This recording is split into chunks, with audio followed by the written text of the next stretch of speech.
Hi, I'm Terry. I am currently an author and speaker. So I speak to audiences sort of all over the US, and that's really my passion. So my purpose in life stemmed from a cancer experience.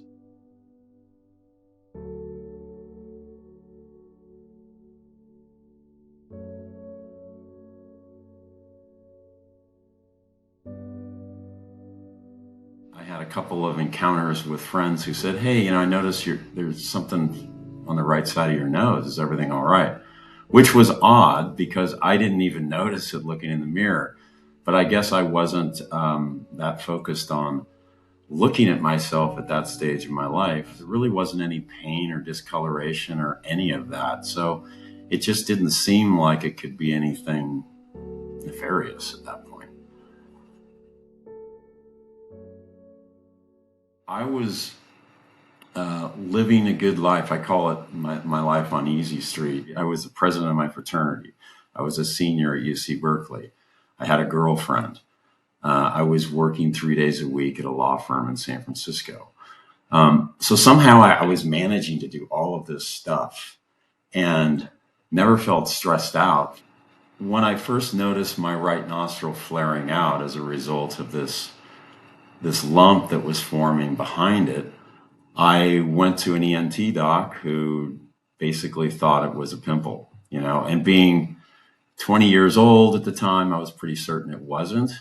But I sort of had to play the game with the doctor because I was 20. I didn't know really what the protocol would be in terms of questioning your doctor. So that's what led me to the doctor. It became a long journey of actually reaching a conclusion about what I was diagnosed with, though. So I went from an ENT who finally said, let's take a look in 3 weeks and see if it's still there. Well, in 3 weeks, it was still there. So he scheduled me for a biopsy. Long story short is it took 5 weeks for me to get a diagnosis. So they couldn't actually figure out what it was. So it ended up at Walter Reed Hospital before they actually did the pathology and accurately defined it as a fibrosarcoma. At that point, I was then referred to a head and neck surgeon, an otolaryngologist is the official term for that, at UC San Francisco. Awesome that I was referred to him because he was this spectacular guy who we really connected on so many levels, and I really trusted him. So that's when the journey for the treatment of my cancer began after I finally got that diagnosis, after literally about 8 weeks of kind of trying to figure out what was going on. When they originally said I had cancer, that's actually kind of an interesting story because the doctor, the ENT, could not tell me the truth. He was really struggling to tell me what was going on. And he had a fellow that was studying under him in the room. And the fellow actually interjected and said, "Terry, what the doctor's trying to tell you is that you have a malignancy, you have cancer." So that was a shocking way to have it revealed, number one. Number two is it never occurred to me that could be possible. However, they were really quick to sort of move the conversation forward and say, "Hey, but this is cancerous. It is rare. However, we caught this in the early stages. We're pretty sure we're going to be able to take care of this. It shouldn't be anything too serious." So again, going back to the point of being 20 years old at diagnosis, I think I felt that I was somewhat invincible anyway, right? That, oh, okay, they're telling me I'm going to be fine. I believe that. I'm not sick. I don't feel bad.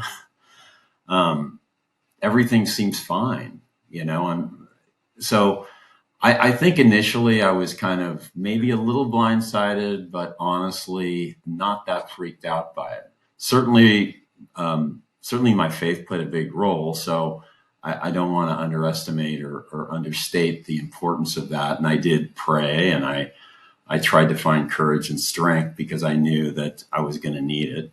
I just didn't know when. And so I prayed for the courage and the strength to get me through this. However, at the time, I really wasn't that concerned about what was going on because the prognosis didn't seem that severe until much later. So a sarcoma cancer is incredibly rare. They represent less than 0.5% of all cancers. So the problem is they don't know a lot about them. There aren't a lot, at this time especially, there weren't a lot of specialists.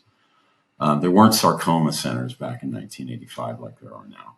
A fibrosarcoma is an even more rare form of a sarcoma cancer. I wasn't someone who wanted to go and learn about what my odds were.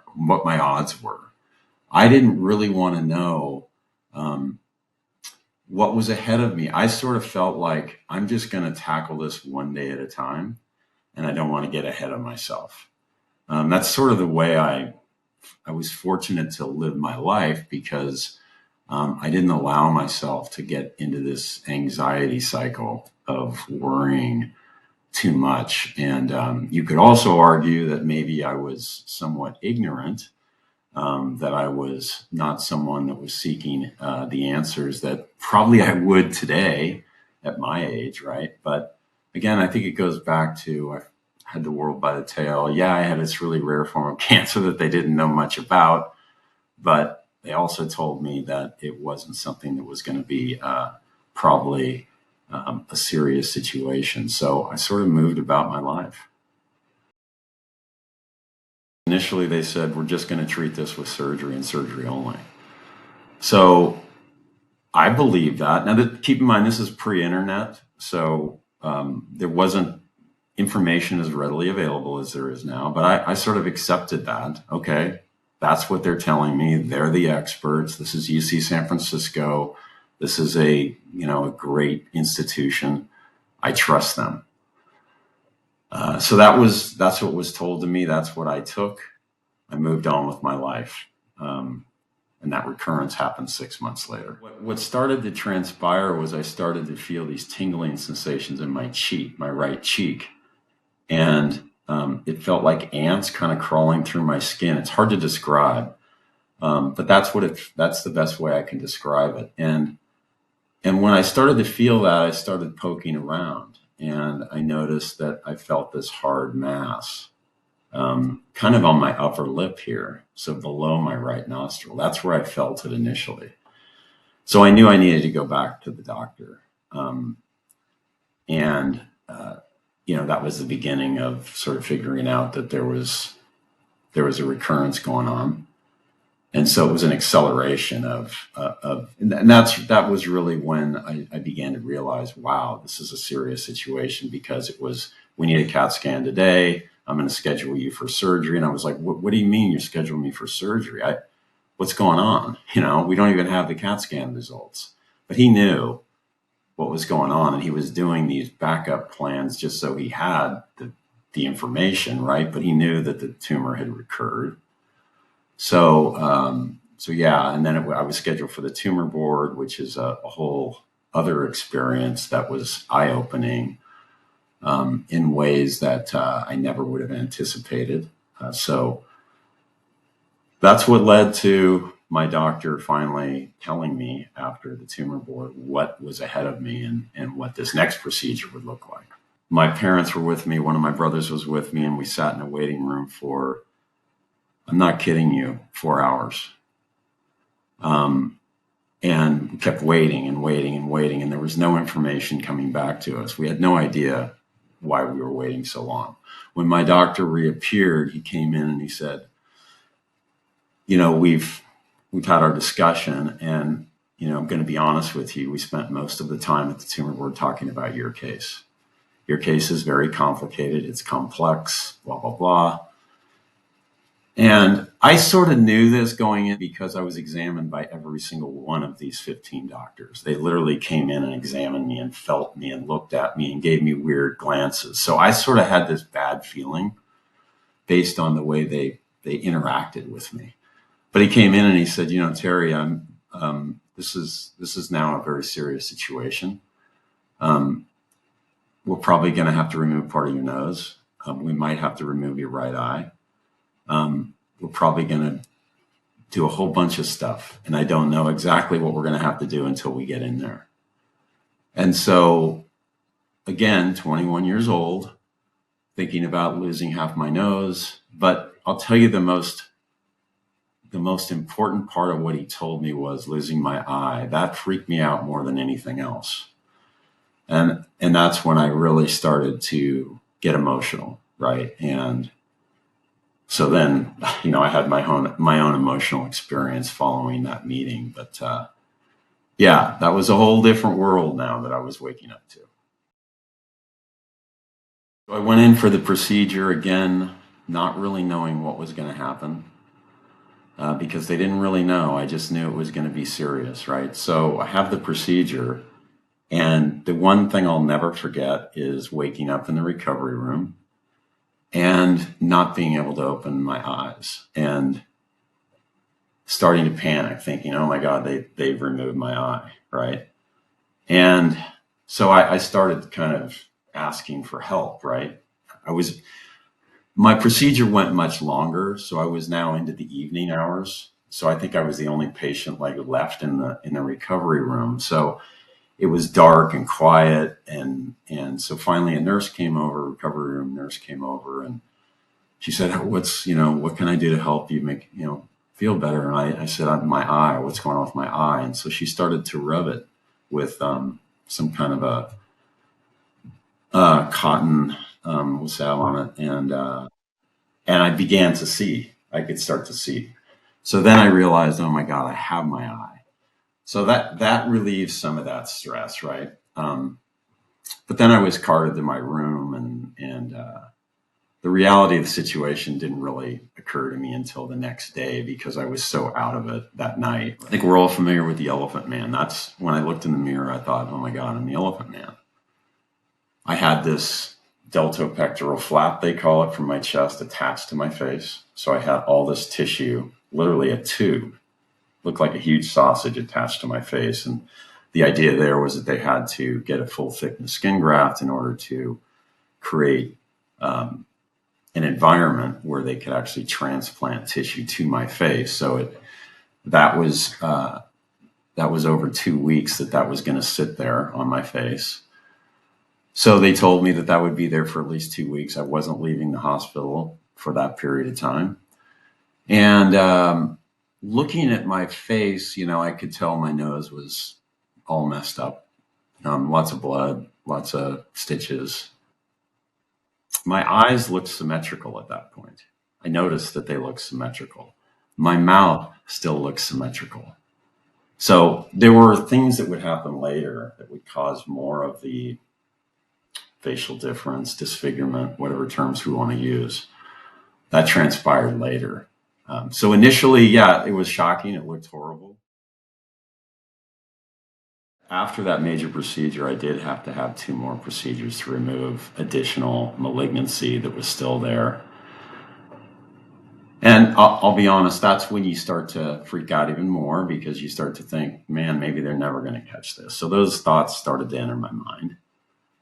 But it was just it became more about the aftermath of the cancer, right? It was the skin grafts all over my legs and taking the plastic wrap off my skin graft. Somebody told me, "Oh, go ahead and remove it." Well, if you've ever had one, you don't want to do that. So lots of pain from that. Never too much pain in my face. That's what's really interesting, right? More pain from the donor sites, from my shoulder, from my legs, from all these skin graft locations. But yeah, once I got through the cancer surgeries and was told, yeah, we've got clear margins, then the next step was going to be, radiation therapy. So 6 weeks of radiation, followed by 48 hours of what they call iridium seed implants that they put inside of your denture, where they cordoned me off in a room at the cancer ward, UC San Francisco, with literally yellow warning tape across my door because I was radioactive for 2 days. So that was kind of the final step in the treatment. And then it became reconstruction after that. And that went on for 5 or 6 years. It took a long time for me to develop the courage to even want to share my story with anybody. But series of events transpired, and it led me to group therapy at the cancer support community. And that just opened up all these doors for me suddenly, because I did find the courage to share my vulnerabilities, right? And in doing that, it becomes this cathartic experience. And people said, oh, your story is amazing. You really should write a book about it. I'm like, yeah, right. But I ended up doing that more for myself than for anybody else, right? That catharsis that we go through when we write or journal, right? So that's what I did. But when I finished the book, I got to this point in the book and I'm like, this doesn't have a positive ending yet. I don't feel that good about myself. So it took a lot of work. It took a lot of facing challenges and taking control of my life and making sure I had the right positive mindset before I started to feel comfortable with who I was. Once I became comfortable with who I was and decided I'm not having surgery anymore, I don't care about trying to fix my nose, a slight tweak, or get my eye fixed, I was done. 6 years of reconstruction, I'm done. I wanted to move on with my life, and that's when I wrote the book. Well, that's when I began to realize the power of being able to inspire people and help them in their own journeys and their own challenges. So I would say I was in my, well into my 30s, probably mid 30s, before I turned that pain into purpose and began to share the story and start to speak and try to help other people. So a 15-year journey before I felt like I could turn that pain into purpose. It's going to sound funny. I probably look worse than I did in 1991, primarily because I've lost so much hair, right? So now all these scars show. And, when your complexion starts to change as you age, I think some things, the radiation makes this over time, made this more red. My eye drooped more, my lip pulled up more because there was a cavity.